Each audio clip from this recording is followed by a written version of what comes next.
ରାତି ପାଇଲେ ତୁମେ ତୁମ ବାଟରେ ଏଇଟା ମାଲିକଙ୍କର ଆଜ୍ଞା। ମୁଁ ମାନୁଛି ତମ ମାଲିକ ନିର୍ଦ୍ଦେଶରେ ମୁଁ ବାହା ହେଇଛି। ତମେ ମୋ ହାତରେ ଶଙ୍ଖା ମତରେ ସିନ୍ଦୁର ଦେଇ ମୋତେ ନିଜକୁ କରିଛ। ହେଲେ ତମେ କୁହ, ମୁଁ ତମକୁ କେମିତି ଛାଡ଼ି ରହିପାରିବି? ମୁଁ କ'ଣ କରିବି ତୁଳସୀ? ମୋ କଥା ଥରେ ବୁଝିବାକୁ ଚେଷ୍ଟା କର। ମୁଁ ତମରି ପାଇଁ ଆମ ଘର ଛାଡ଼ି ଚାଲି ଆସିଛି। ମୁଁ ବଞ୍ଚି ଥାଉ ଥାଉ ମୋ ବାପା ମୋତେ ଶୁଦ୍ଧି ହେଇ ପଡ଼ିଛନ୍ତି। ଘରକୁ ଯିବା ତ ମୋର ସମ୍ଭବ ନୁହେଁ।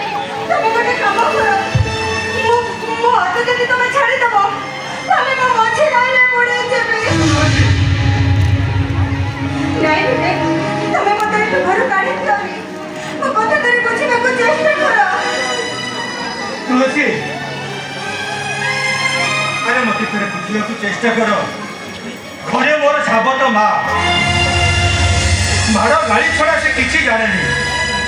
ଡ୍ରାଇଭର ଚାକିରି କରି ତା ପୁଅଟାକୁ ପୋଲିସ ଚାକିରି କଲେ।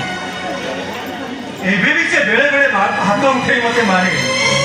ମୁଁ ଜାଣିଛି ତୁଳସୀ, ସିଏ ତମକୁ କେବେ ବହୁତ ଗ୍ରହଣ କରିବନି।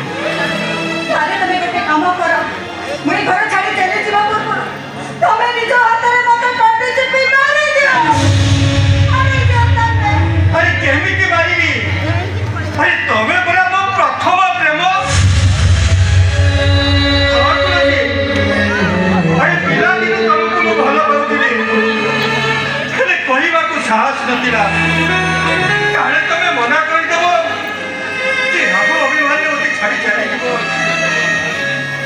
ହଁ ତୁଳସୀ, ମୁଁ ମିଛ କହୁନି ତୁଳସୀ, ସତ କହୁଛି।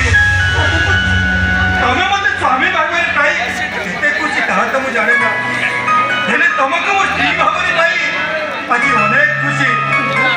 ମୋତେ ଲାଗୁଛି ମୁଁ ଯେମିତି ଦୁନିଆରେ ସବୁ କିଛି ପାଇଯାଇଛି। ହଁ ତୁଳସୀ, ତମେ କୁଆଡ଼େ ଯିବନି, ତମେ ମୋ ପାଖରେ ରହିବ। ବୋଉ ଯଦି ଆମ ଘରେ ରହିବାକୁ ନ ଦିଏ ଜାଗା, ତାହେଲେ ଆମେ ଭଡ଼ା ଘର ନେଇ ରହିବା। ହେଲେ ମୁଁ ତମକୁ ଅଲଗା କରିବାକୁ ଦେବିନି ତୁଳସୀ, ତମେ ମୋରି ପାଖରେ ରହିବ, ସାଙ୍ଗ ହିଁ ରହିବା। ତୁଳସୀ।